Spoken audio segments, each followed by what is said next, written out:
Bom dia, irmãos. Que a graça e a paz de nosso Senhor e Salvador Jesus esteja com os irmãos. Amém. Irmãos, abra sua Bíblia comigo, por gentileza, no Salmo 73. Nós iremos ler o Salmo na medida que a exposição for feita. É um salmo longo, são 28 versículos, e nós iremos fazer a exposição de todos eles. Salmo 73. Salmo 73. Um salmo por demais conhecido.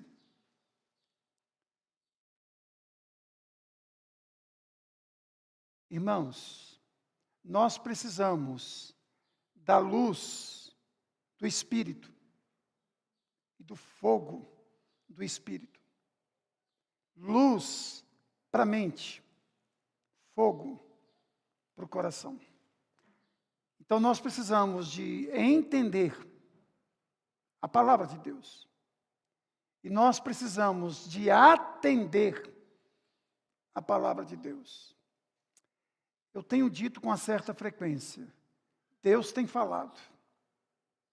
Deus tem falado. O problema é, nós temos ouvido. Muitas vezes nós entendemos, mas nós não atendemos a doce voz do Espírito. E a minha oração é que você e eu, esta manhã, possamos entender e atender aquilo que Deus tem para você e para mim. Como oração é sempre bom, vamos orar mais uma vez? Ó Pai, nós suplicamos, em nome de Jesus, Teu Filho, nosso Senhor, que o Senhor fale, e fale poderosamente, em nome dEle. Amém. Irmãos, o Salmo 73, ele trata de um problema de longa data. Por que os justos sofrem e por que os maus prosperam?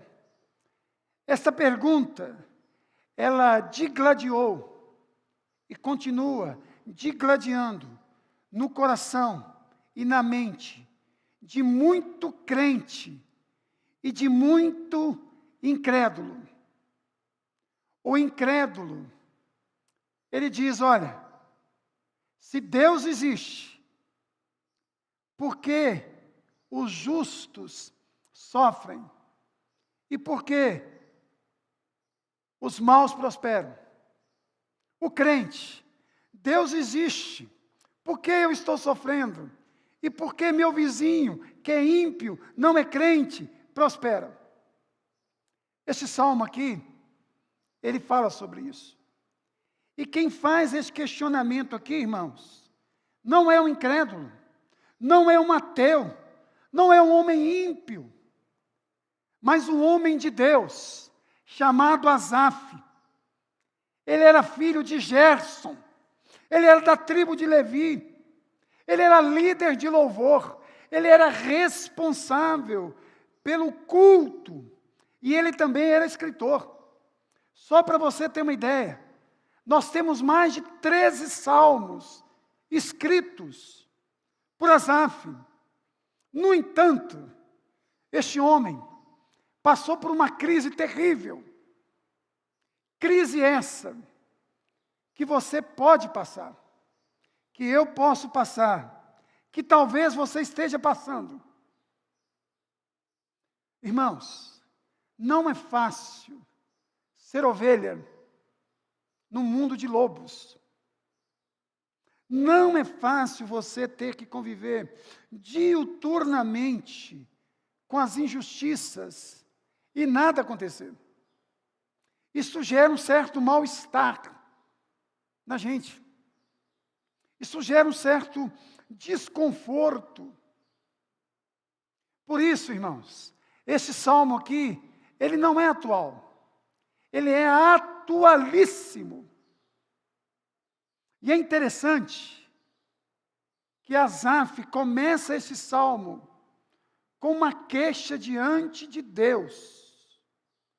E a gente percebe aqui no salmo que o problema de Asaf não era com os ímpios.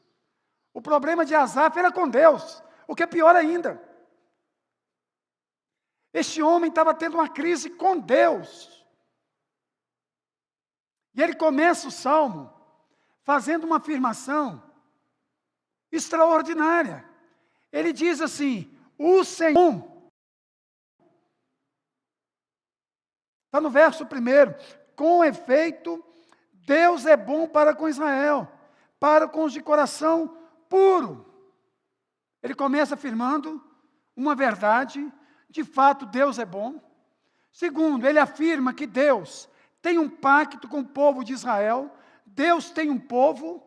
Ele diz: para com os de coração limpo, para com o povo de Israel. Ou seja, Deus é bom, Deus tem um povo e Deus tem um compromisso, um pacto com este povo. No entanto, este mesmo homem que declarou que Deus é bom, que Deus tem um pacto com Israel, ele duvidou, primeiro, que bom assim. Segundo, que Deus de fato tinha um pacto com Israel, com o povo dele. Porque a partir do verso de número 2, ele dá vazão à sua dúvida, à sua incredulidade. Olha o que ele diz no verso de número 2. Quanto a mim, porém, quase me resvalaram os pés. Pouco faltou para que se desviassem os meus passos. Notem, irmãos, ele diz que por muito pouco, ele não abandonou a fé. Por muito pouco, ele não abandonou o seu ministério como levita, como responsável pelo culto de louvor e adoração a Deus. A alma desse sujeito estava em conflito, estava em angústia profunda.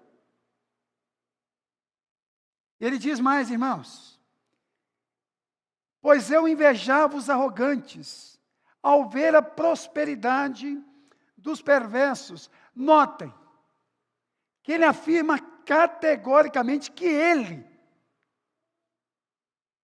durante um período da vida dele, ele olhava para os ímpios e os invejava. Aí ele começa a elencar, irmãos, algumas coisas que ele invejava quando ele olhava para os ímpios. Primeiro ponto, irmãos, ele invejava que muitas vezes pessoas não crentes, pessoas não comprometidas com Deus, tinham mais saúde do que aquelas pessoas que tinham compromisso com Deus. Está aí no verso 4 e 5.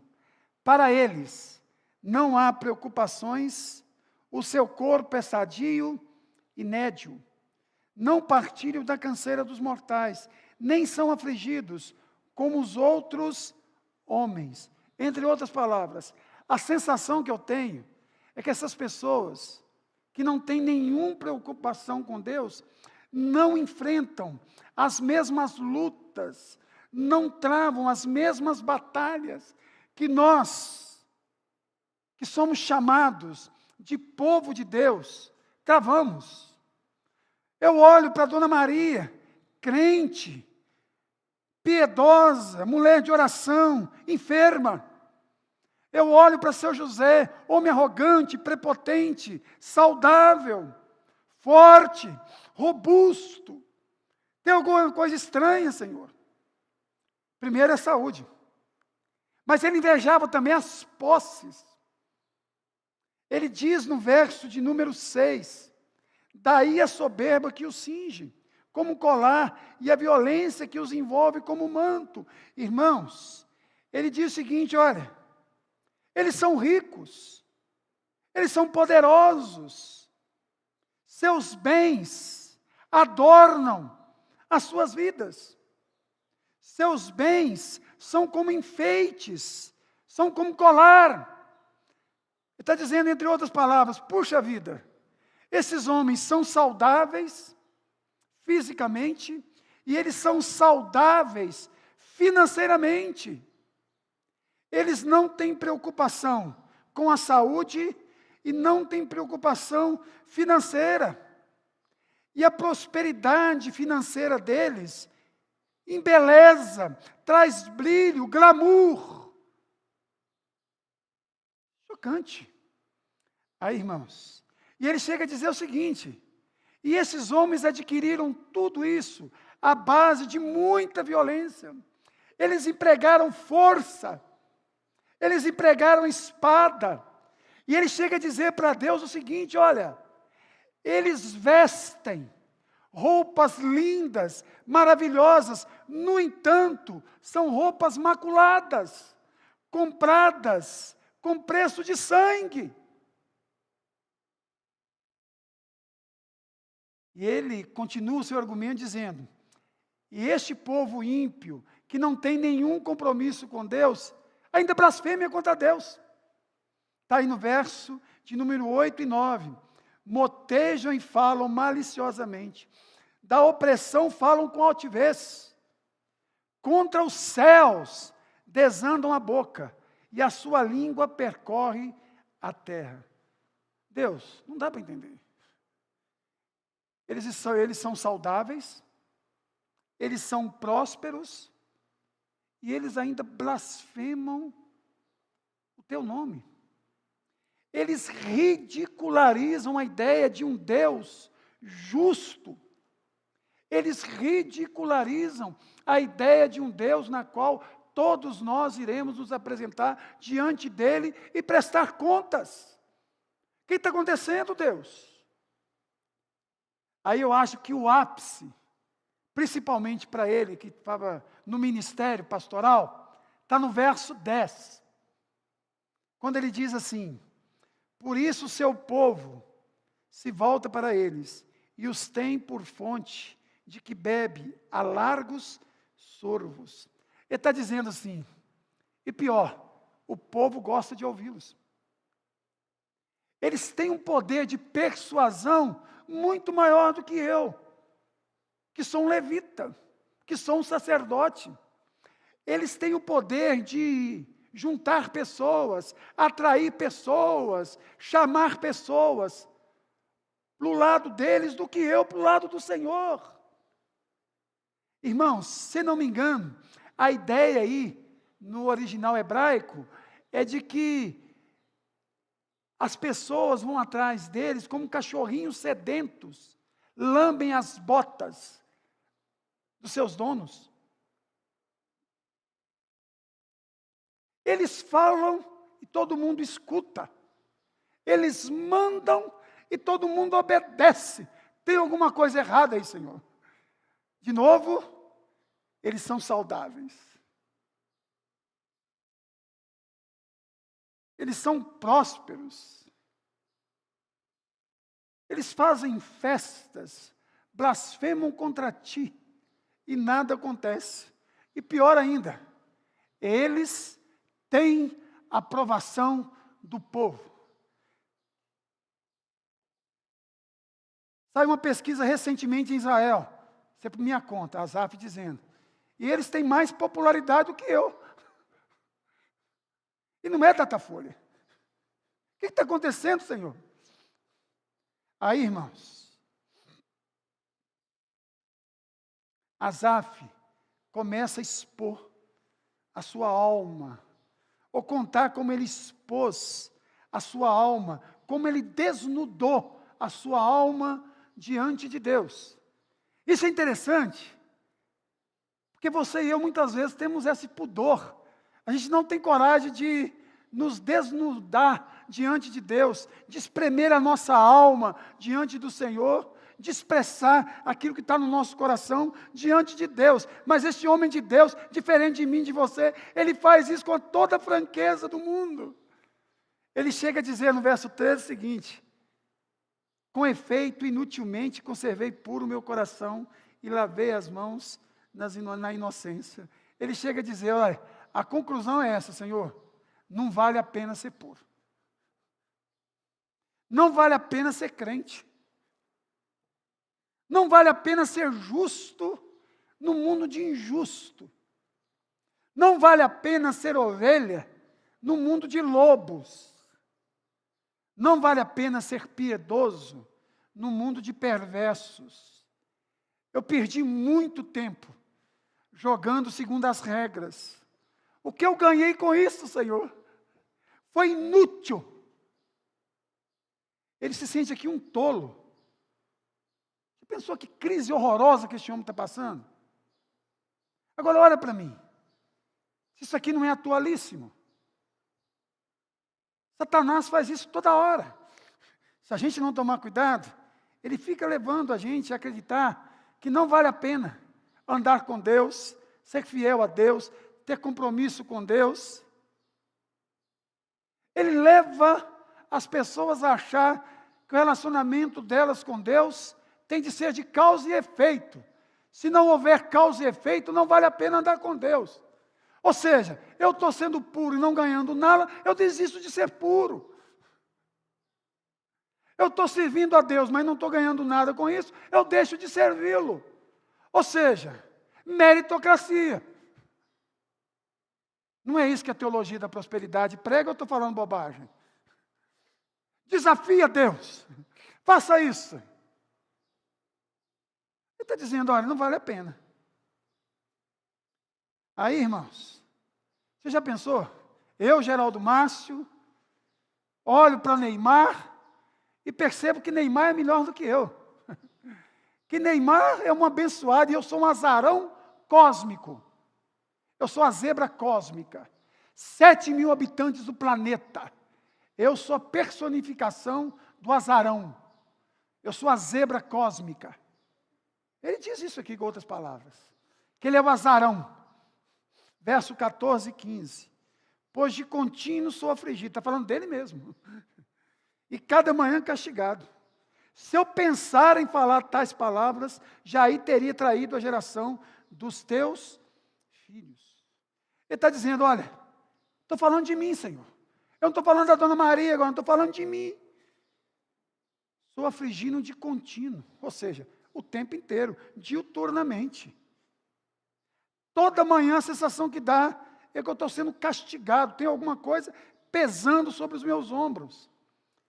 Aí, irmãos, ele confessa algo assustador aqui, que ele não tinha coragem de falar isso com ninguém. Depois ele falou para todo mundo, inclusive para mim e para você hoje, né? Mas quando ele estava passando pela crise, diz o texto que ele tinha vergonha de falar isso com as pessoas. Ele diz, só de pensar, eu já tinha vergonha. Principalmente de falar. Eu ia gerar escândalo na comunidade do povo de Deus. Isso não é muito parecido com a gente, não. A gente tem uma dúvida, a gente traz a nossa dúvida para uma reunião de oração, a gente encontra aquele irmão tão espiritual que fala assim, mas o senhor é pastor e tem dúvida? Rapaz, você tem que ter mais fé. A gente já sai pior do que entrou. Aí o sujeito põe fardos, né? Aí o indivíduo dá conta do testemunho dele. Eu passei por algo semelhante, mas eu tive fé. Aí Asaf, eu não estou tendo coragem de falar. É por isso que muitos de nós calamos muitas vezes. Porque compartilhar parece que é pior. Porque a gente encontra algozes no nosso meio. A sensação que dá é que todo mundo espera que nós tenhamos uma fé inabalável, que não passe por conflitos de natureza nenhuma. Fique guardando essa coisa vai crescendo dentro da gente, a gente não põe para fora. Porque se pôr para fora é taxado de incrédulo. Ter pouca fé. E a receita sempre é a mesma. Você tem que orar mais, não é assim?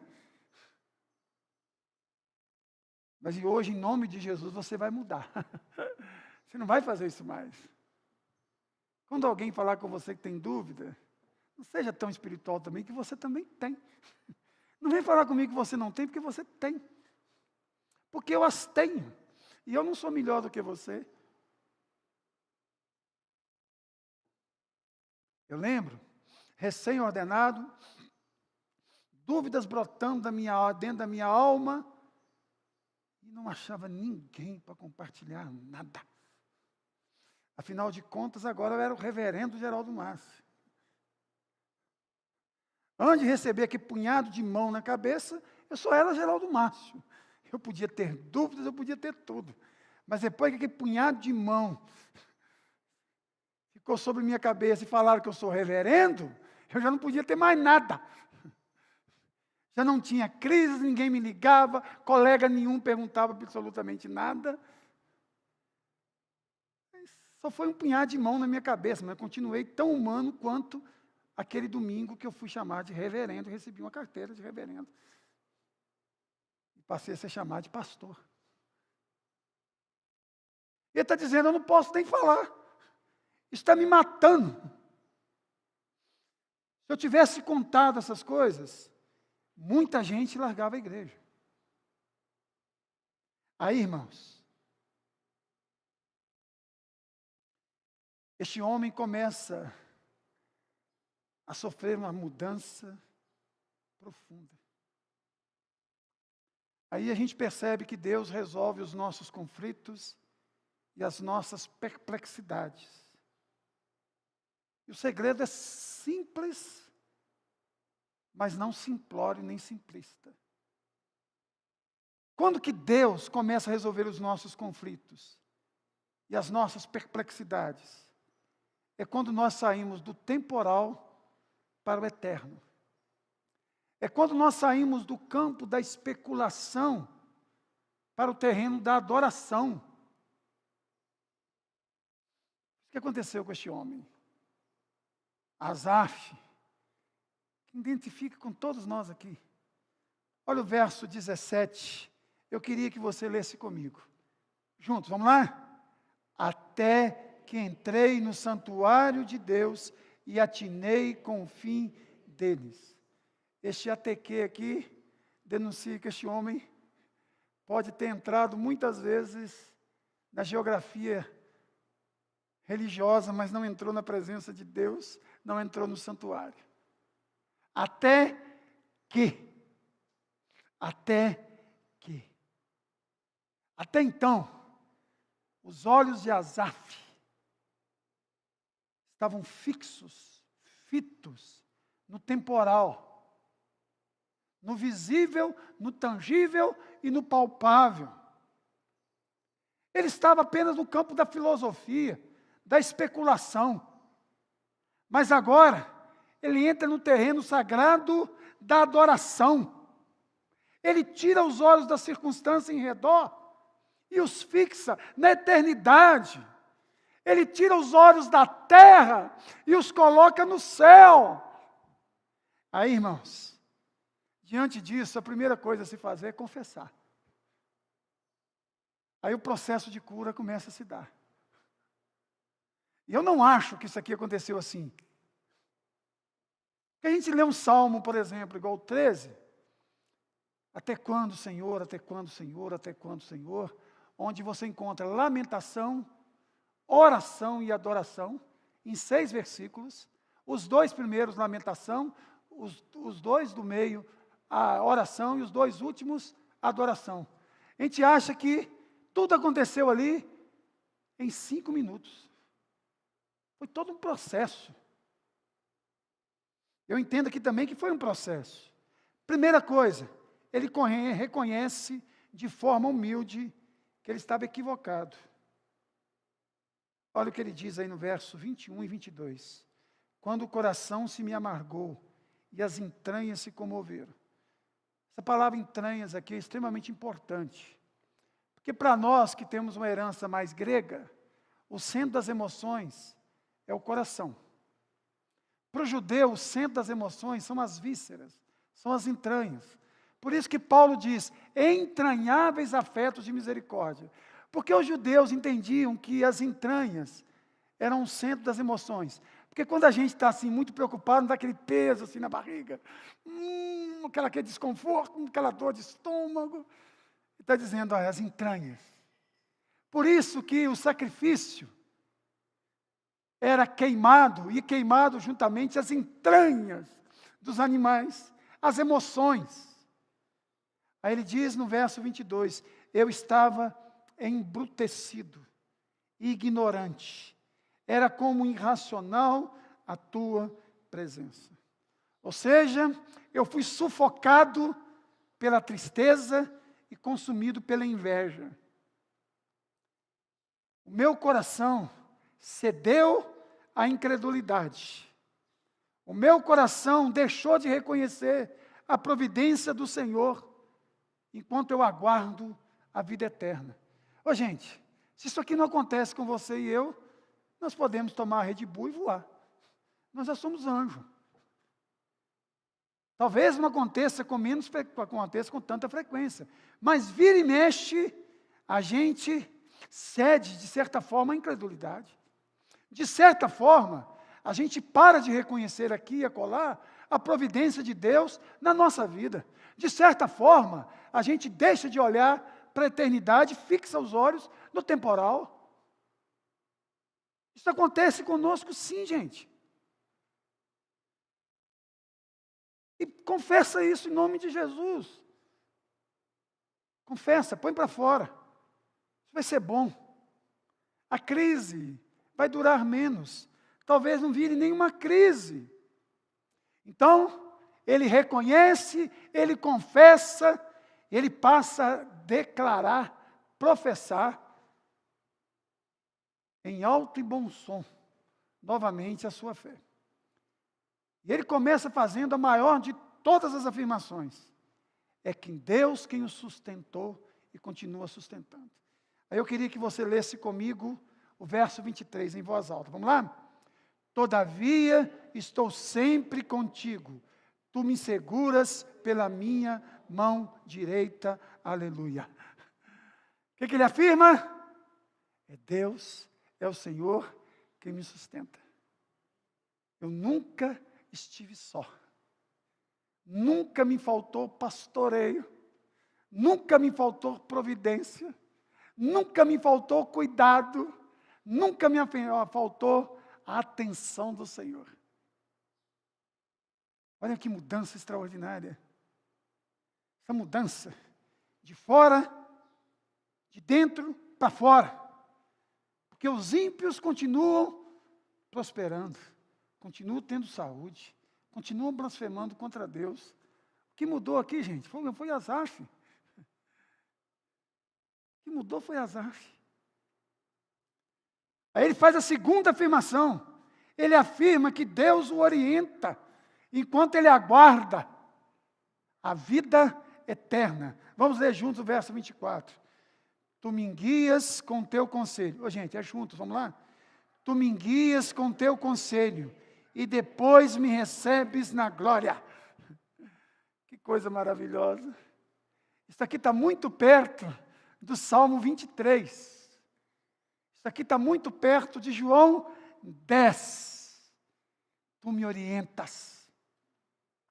Tu me conduz. Tu me pastoreias. Tu ditas a batuta da minha vida. Tu me orientas enquanto eu vivo aqui e aguardo lá. Olha como que a mudança vai sendo feita. Olha o processo. Terceira afirmação de fé. Ele afirma que o Senhor é o seu maior prazer. Vamos ler o verso 25, vamos lá? Quem mais tenho eu no céu? Não há outro em quem eu me compraza na terra. Ele está dizendo, olha, meu prazer não é ter um corpo torneado, não é ter saúde física, não é ter prosperidade material, não é ter um camelo 0 quilômetro, um jegue 2022, não é ter aprovação dos homens. Agora ele está fazendo a declaração de que o prazer dele é o Senhor. Isso me faz lembrar Davi no Salmo 16. Davi, um homem poderosíssimo, riquíssimo. Mas diante de Deus ele faz a seguinte confissão: outro bem não possuo, senão a ti somente.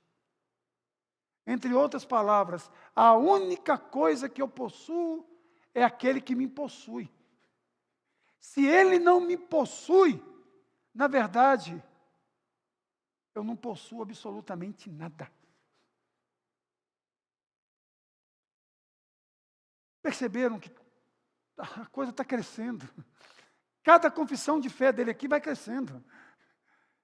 Da mesma forma que a alma dele foi apequenando diante das incredulidades, agora a alma dele vai crescendo, vai tomando vulto.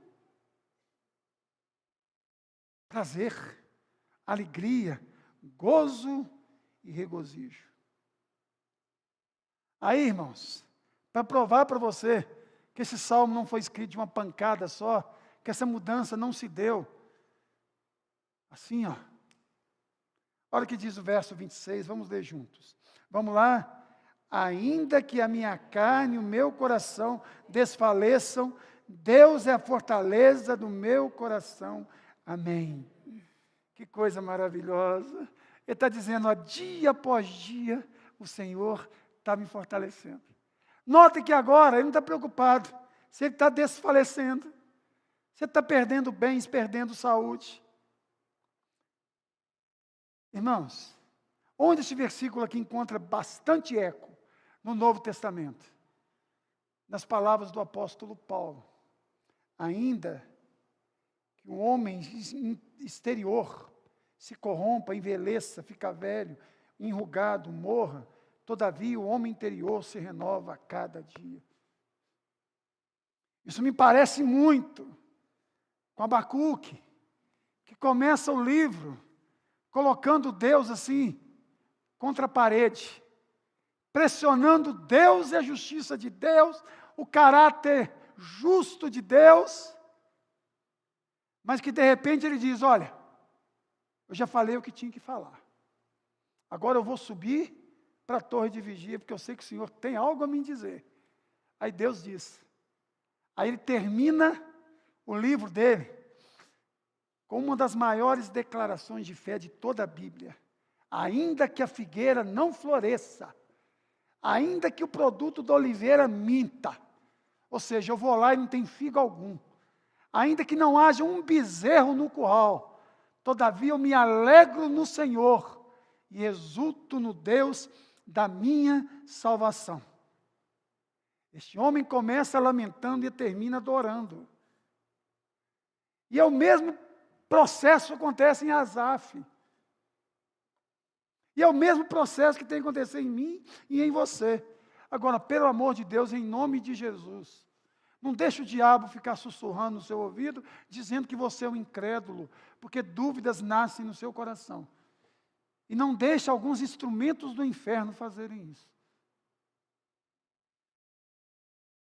Por favor. Tome os remédios de Deus.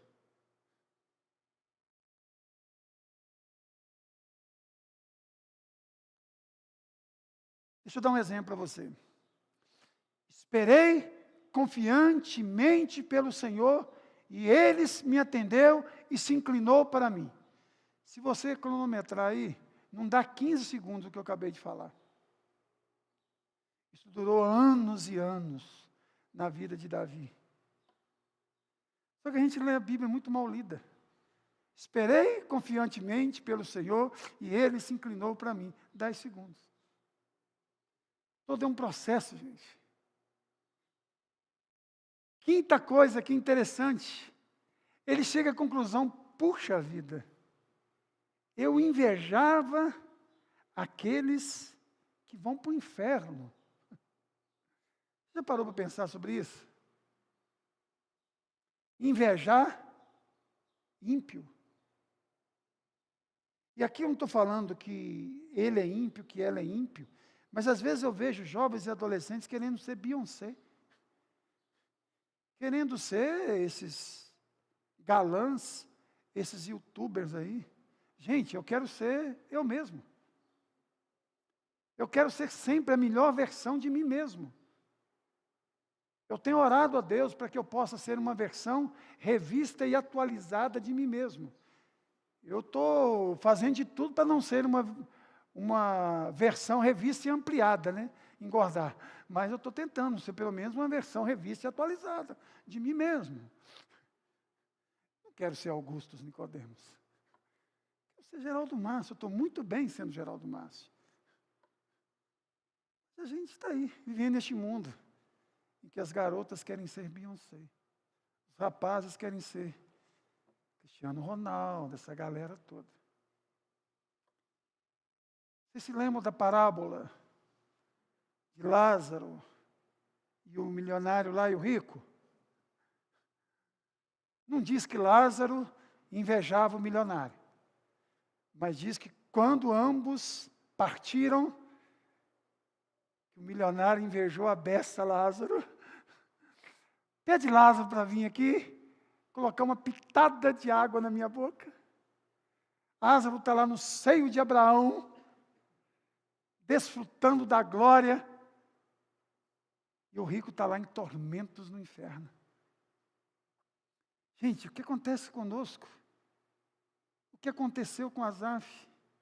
É que a gente olha para o poste, mas não olha para a lâmpada, para a luz. A gente fica tão apegado ao poste, a gente esquece da luz. A gente se apega tanto ao mundo, ao temporal, que a gente esquece do eterno. A gente apega tanto aquelas coisas que são efêmeras e passageiras, que a gente esquece da eternidade. Olha o verso de número 27. Os que afastam de ti, eis que perecem. Tu destrói todos os que são infiéis para contigo. Olha, a consciência que este homem tinha agora mudou tudo. Irmãos, é inadmissível que um crente em Jesus Cristo tenha inveja de uma pessoa que não tem Jesus. A maior riqueza que nós temos é o fato de que Ele nos tem. É que Ele é o nosso pastor e nós somos ovelha dEle. Essa é a maior riqueza que nós temos. E eu não posso trocar isso por nada.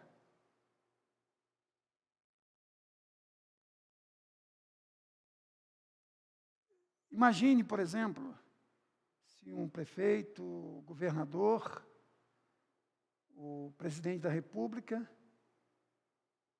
me fizer um convite, por exemplo, para que eu largue o pastorado aqui, para que eu possa servi-lo como ministro de alguma coisa, ou secretário de alguma coisa. Eu acho que seria uma troca desproporcional. Porque aqui eu trato de coisas eternas. Aqui o meu chefe, Senhor, é o Criador de todas as coisas. Então, espiritualmente falando, eu estou rebaixando de cargo. Eu fico extremamente triste quando eu vejo um pastor candidatando a alguma coisa. Dificilmente eu votarei em um pastor. Que eu não quero ver um colega se rebaixando ao cargo. Eu não estou dizendo que um cristão não pode, falando de uma pessoa, um pastor. Sexto, irmãos, ele afirma que sua fé foi fortalecida. E agora, fortalecido, ele vai fortalecer a outros. Eu acho que ele está fazendo isso hoje. Vamos ler juntos. O versículo 28. Vamos lá juntos. Quanto a mim, bom é estar junto a Deus. No Senhor Deus, ponho o meu refúgio, para proclamar todos os seus feitos. O que esse homem está dizendo aqui, gente? Agora, ele não vai para o púlpito, ele não vai conduzir a adoração no templo, apenas para cumprir um rito, porque ele é um sacerdote levítico. Agora, ele vai fazer tudo isso, porque ele tem convicções profundas a respeito de Deus. Agora ele está fortalecido de forma tal que ele quer fortalecer outros. Ele está tão empazinado, tão alimentado, que ele quer alimentar outros. Ele foi assim tão agraciado, que ele quer agraciar outro. Ele está como um copo cheio, transbordando, saindo da borda. Ele não quer conter isso. Notem que ele diz que ele não queria falar como a alma dele se encontrava antes.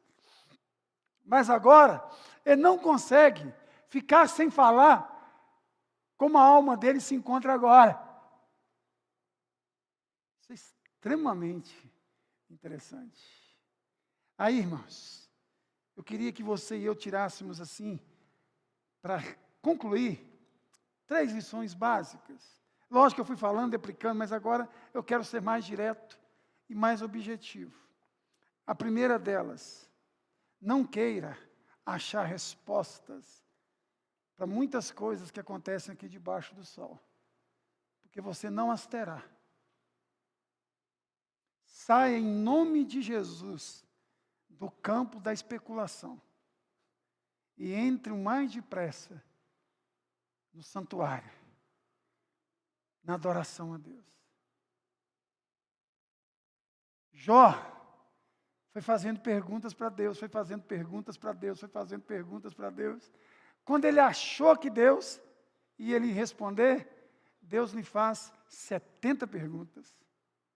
Aí Jó não faz nenhuma especulação e Jó solta uma adoração.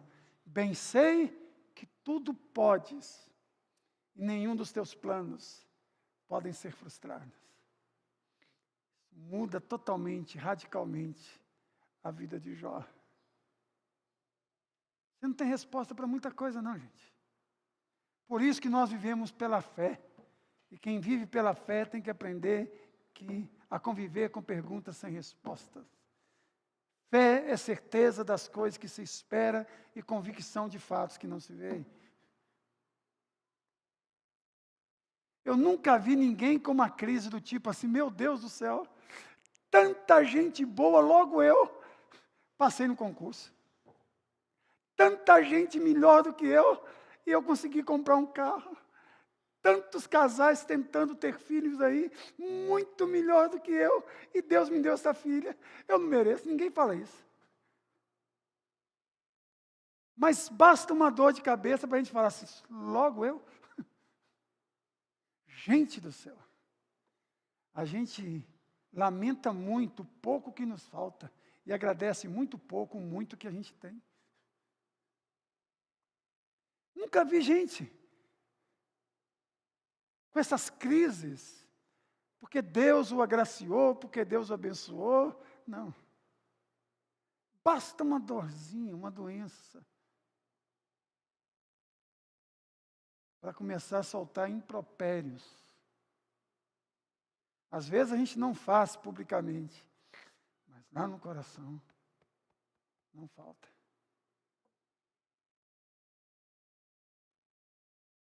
Segunda coisa, gente. Em nome de Jesus, não fique preso às circunstâncias da vida.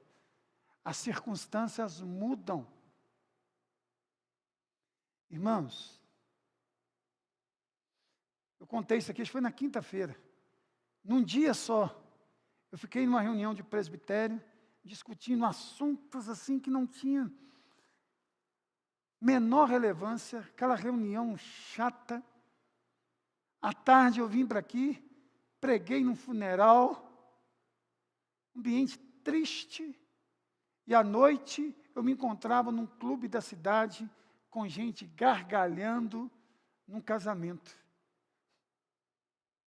Já pensou? Se eu troco as estações da vida, eu começo a gargalhar aqui na hora do velório, eu começo a chorar na hora do casamento. 3 circunstâncias totalmente opostas no mesmo dia. Maria José perdeu a mãe no dia do aniversário dela. Coincidiu que foi no mesmo dia que ela nasceu, num domingo. Na mesma hora que ela nasceu. E assim, quantos aniversários nós celebramos? Aquele aniversário nós não celebramos. A mãe dela faleceu. Circunstâncias mudam. Mas o Senhor permanece para sempre. Tire os olhos da circunstância, gente. Senão você vai ser infeliz a vida toda. Você vai ter lampejos de felicidade só. Eu estou assim muito, acho que eu vou usar uma palavra meio pagã. Eu não sei assim, eu estou bem eufórico. Que a probabilidade de eu ser avô hoje é bem grande, mas o de amanhã não passa. Nasce a minha netinha, a Beatriz. Que coisa maravilhosa, gostosa. Eu vou ser vovô, gente. Já comprei até uma cama queen, para caber ela no meio assim, para ficar mais confortável. Eu estou assim meio bobão. Eu estou achando que eu estou cheirando o vô, porque desses dias assim, qualquer menino que me vê na rua e começa a rir para mim, eu estou com cheiro de vô. Entendeu? Estou com cheiro de vô. Uma catinga de vô. Que momento gostoso. Eu já tive que sepultar os meus pais.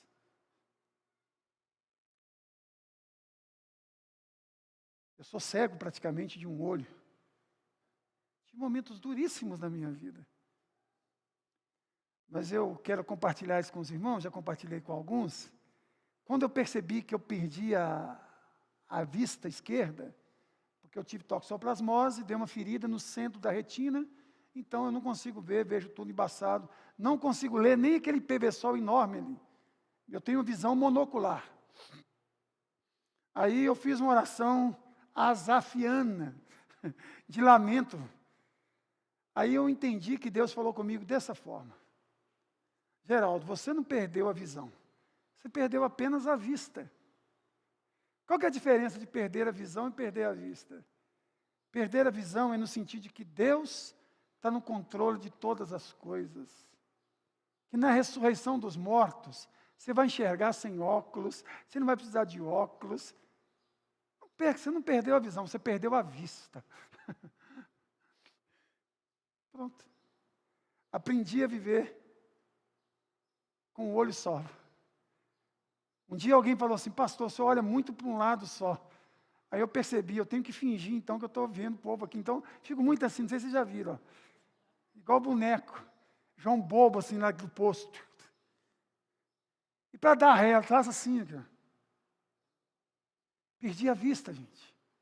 O que eu não posso é perder a visão. E por último, gente, não tem nenhum problema fazer perguntas filosóficas. Eu estudei filosofia, eu adoro filosofia. Mas pelo amor de Deus, a nossa vida tem que ser movida pela teologia. E não pela filosofia especulativa. Que fica especulando o tempo inteiro. Se Deus está agindo aqui, se Deus não está agindo aqui. Deus está agindo o tempo inteiro na sua vida. Se você é crente, é o tempo inteiro. E quando eu faço bobagem, Romanos 8:28 responde, até as suas bobagens, a graça de Deus interfere. Todas as coisas cooperam para o bem daqueles que amam a Deus. Vamos orar, gente? Eu me identifico muito com Asaf, principalmente nesses dias, onde a maldade está tomando conta do planeta. Afeganistão, Brasil, planeta Terra. Sensação que dá que os maus tomaram conta de tudo. Quem quer ter família hoje está sendo massacrado. Nunca pastores foram tão processados como hoje. Nossa igreja, quando tem muita visualização, é 390 e poucas. Tem uma aí que tem 500 e alguma coisa. Eu já tomei 3 ou 4 reprimendas do YouTube por algumas coisas que eu falei aqui. Hoje, se você é a favor de coisas básicas, como ter a liberdade de educar o seu filho, dizendo assim, olha, Deus criou homem e mulher. Rapaz, você está debaixo de perseguição. Ministério público, está aí. Toda hora processando pastores e padres. e youtubers. Uma moça na Colômbia foi presa. Ela só afirmou isso. Deus criou homem e mulher. Então, casamento é entre homem e mulher. Falou mal de ninguém. Fora isso, eu não quero politizar nada aqui. Não tem santo. Mas tenta feio, gente. Nada de política aqui, porque não é lugar mesmo. Mas está feio. Judiciário, executivo, legislativo. A sensação que dá é que os maus tomam conta de tudo. Se a gente não tomar cuidado, até mesmo na igreja. Quais são as igrejas que mais crescem? São aquelas que têm muito carisma, mas que não têm nenhum caráter. Quais são os pastores, entre aspas, mais bem-sucedidos do Brasil, os mais conhecidos? São aqueles que estão assaltando os fiéis, não com a arma, mas com a própria Bíblia, com a palavra de Deus. Você acha que tem hora que não dá uma vontade de dar uma doideira aqui? Começar a fazer umas campanhas, não?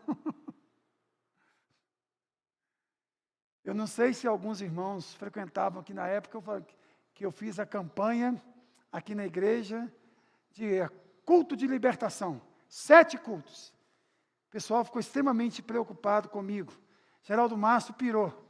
Aí o primeiro estudo, libertando-se da fofoca. Quem é fofoqueiro, vem aqui, vamos fazer uma oração. Ninguém vinha. Libertando-se da ponduragem. Faz favor, quem é mesquinho, vem aqui. Ninguém. Só encontrei santo.